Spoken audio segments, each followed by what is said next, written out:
Succession law, the importance of having a will.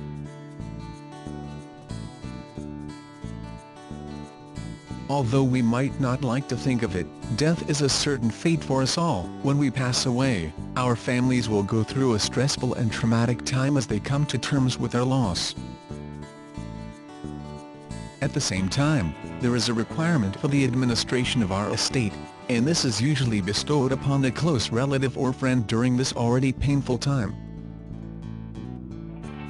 However, a lack of foresight and planning can be catastrophic, leaving behind a tangle of assets and liabilities and possibly a hefty inheritance tax bill, depending on jurisdiction. On top of that, the absence of a will can mean a distribution of assets on the basis of standard default rules, rather than on the basis of your individual preferences. In this article, we will look at some common provisions in the absence of any will, and aim to justify the benefits of making a comprehensive and clear will during your lifetime. Most jurisdictions will bear some liability to tax on death. This can be a specific problem for the administrators of estates, usually close friends,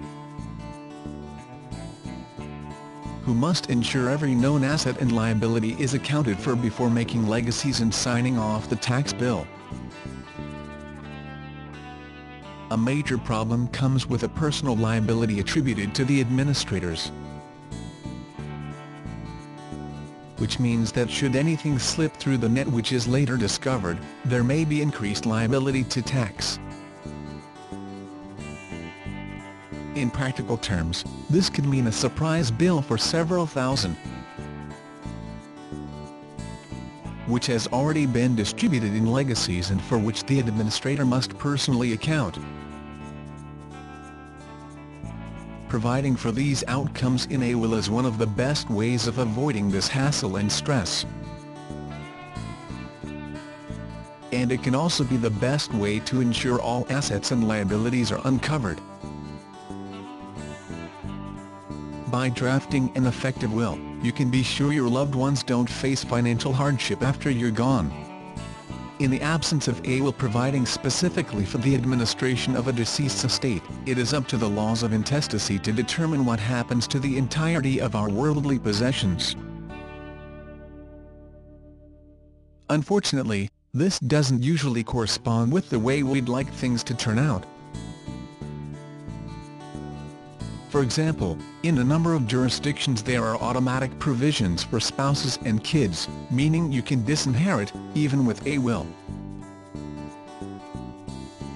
There is also usually a default order of preference of who gets what and how much they get, which doesn't necessarily match your favorite relatives, or correspond to actual family setups.